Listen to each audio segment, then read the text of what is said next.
राधे राधे बंधुओं, संस्कार की बातें चैनल में आपका स्वागत है। आज मैं आपको अपनी वीडियो में छठ महापर्व पर सुनी जाने वाली छठी मैया की कहानी सुनाने जा रही हूँ। इस कहानी में छठी मैया की चमत्कारी लीला बताई गई है। छठी मैया ने किस प्रकार एक माँ के बच्चे को डूबने से बचाया। बंधुओं, बहुत समय पहले की बात है। एक परिवार में एक बुढ़िया, उसका बेटा और बहू रहते थे। बुढ़िया छठी माता की बहुत भगत थी। हर साल छठी माता का व्रत किया करती थी, परंतु बहू नए विचारों वाली थी। वह पूजा पाठ में विश्वास ना करती थी।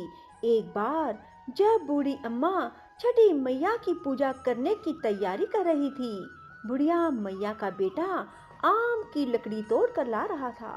पूजा के लिए सामग्री लेकर आ रहा था, तो ये सब देखकर बहू हंसने लगी और कहने लगी, अम्मा दुनिया कहाँ से कहाँ चली गई। आप अब तक अंधविश्वास में पड़ी हो। पढ़ी लिखी बहू के वचनों का बुढ़िया पर कोई असर न हुआ और वह बूढ़ी माँ अपनी पूजा की तैयारी में लगी रही। छठ पूजा करने को बूढ़ी माँ तैयार हुई, पर बहू बोली, ये सब बेकार है। माँ, इस उम्र में 3 दिन भूखी कैसे रहोगी, बीमार हो जाओगी।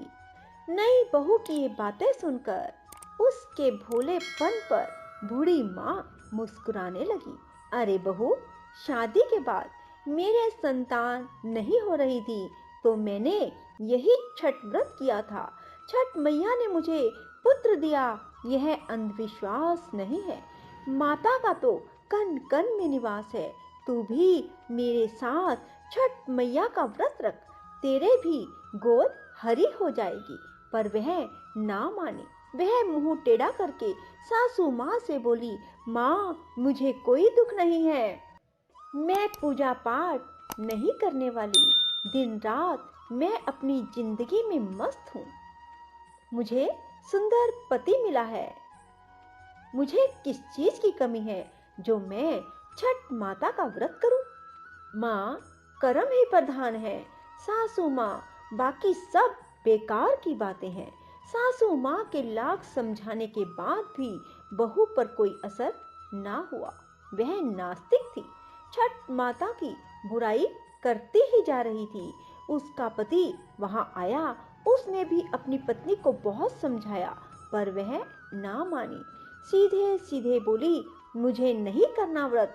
पति भी उसे समझाते हुए थक गया। आखिर बोला, जो तुम्हें करना है करो। मैं तो अब घट माता का घट सजाने जा रहा हूँ, ताकि मेरी माँ शाम को आकर वहाँ छठ माता के चरण कमलों में सर झुकाकर पूजा कर सके। उसका बेटा हाथ में कुंडा लेकर नदी तट पर चला जाता है। छठ माता की पूजा के लिए घट सजाने लगता है। पूजा की तैयारी करता है। आम की लकड़ी जलाकर छठ का पर्व दोनों माँ बेटा बनाते हैं। घट माता के लिए ढेकुआ बना रहे थे। बेटे ने माँ की पूरी सहायता की। बूढ़ी माँ के बेटे ने घर को गाय के गोबर से लीप दिया। इसी बीच उसकी पत्नी वहां से निकल रही थी। बोली, पता नहीं कौन सा त्योहार है जो सारे घर को गोबर से लीप दिया। सारा घर गोबर से भर दिया। चारों तरफ गोबर की बदबू आ रही है। बूढ़ी मैया समझाती है, तुझे नहीं पता, तू जो गोबर को दुर्गंध कह रही है, उस गोबर में बहुत से रसायन पाए जाते हैं। इससे बहुत सारी बीमारियां कोसों दूर चली जाती हैं। तब बहू झुंझलाकर बूढ़ी मैया से बोली, पहले तो आम की लकड़ी पर ढेकुआ बनाया, अब सारे घर को गोबर से लीप दिया। इन दोनों के बहस के बीच बेटा आकर बोला, अरे प्रिय, तुम माँ से झगड़ा मत करो, तैयार हो जाओ। घट माता के घट पर जाने का समय हो गया। बैंड बाजे वाले को दरवाजे पर बुलाकर चल दिए। बहू तो इन सब में कोई रुचि ना रखती थी। बूढ़ी अम्मा और उसके बेटे ने बहू को बहुत समझाया। आखिर बहू घट माता के घट पर तो चली जाती है। जैसे ही वे वहां पहुंचते हैं, पूजा की बजाय वह मेला घूमने लगती है। उसका पति उसे वहां ना पाकर उसे ढूंढने लगता है। पति उसे देखता है और बोलता है, यहाँ तक आ ही गई हो तो कुछ देर माँ के साथ बैठो। पत्नी झुंझला कर बोली, मैं वहां नहीं जाऊंगी, मैं तो मेले में घूमूंगी, जम कर खाऊंगी और पीऊंगी, मुझे पूजा पाठ से कुछ नहीं लेना। शर्मिंदा होकर पति वहां से चला जाता है और छठ घाट के पास जाता है। जैसे ही स्नान के लिए डुबकी लगाता है, डुबकी लगाते हुए डूब जाता है और चीखें मारता है, पर किसी को भी उसकी आवाज सुनाई नहीं देती। किसी को नहीं पता कि आवाज कहाँ से आ रही है। जैसे बूढ़ी अम्मा को पता लगता है कि उसका बेटा पानी में डूब गया है, वह छठ माता से बोली, माँ, मैं माँ हूँ और तू भी माँ है। तू कैसी माँ है जो एक माँ से उसका बेटा छीन लिया? जब से मेरी शादी हुई है तब से मैं तेरी पूजा करती आ रही हूँ। बोल माँ, मेरी भक्ति में क्या कमी रह गई? मैं तो छठ घाट तेरी पूजा करने आई थी, तूने तो मेरी दुनिया ही उजाड़ दी। यदि जाने अनजाने में मुझसे कोई भूल हुई है तो उसकी सजा मेरे बेटे को मत दो। ये तेरी बूढ़ी भक्त इसी नदी में कूदकर अपने प्राण त्याग देगी। मेले में छठ घाट पर आए सभी लोगों को छठ घाट पर ना जाएं, ऐसी घोषणा होने लगी और वहां कहा जा रहा था कि एक व्यक्ति पानी में डूब गया है, पानी में आगे बढ़ने पर खतरा होने की संभावना है। तब बहू बोली, मैंने तो पहले ही कहा था कि अंधविश्वास में ना पड़ो। आज मेरा पति मुझे छोड़ गया।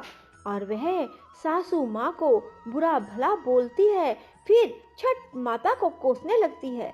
सब लोगों को बहुत बुरा लगता है, मन ही मन छठ मैया को पुकारते हैं, हे माँ, इस बूढ़ी माँ की पुकार सुनो। छठ माता अपने भक्तों को उदास नहीं छोड़ती, कभी उन्हें बेसहारा और उदास नहीं छोड़ती।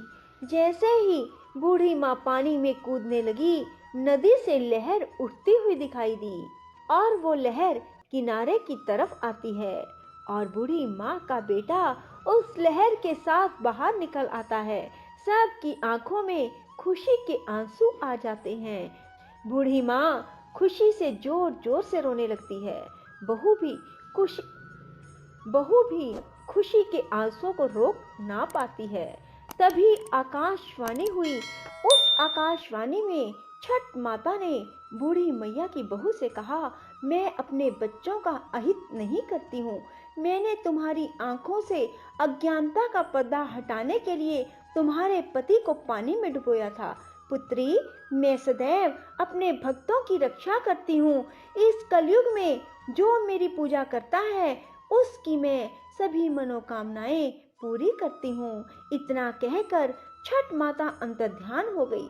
घाट पर मौजूद सभी लोगों ने छठ माता के नाम के जय जयकार लगाए। बोलो छठ माता की जय हो। राधे राधे, जय श्री कृष्णा। बंधुओं, यदि आपको हमारी वीडियो पसंद आए तो इसे लाइक करें और शेयर भी जरूर करें। धन्यवाद।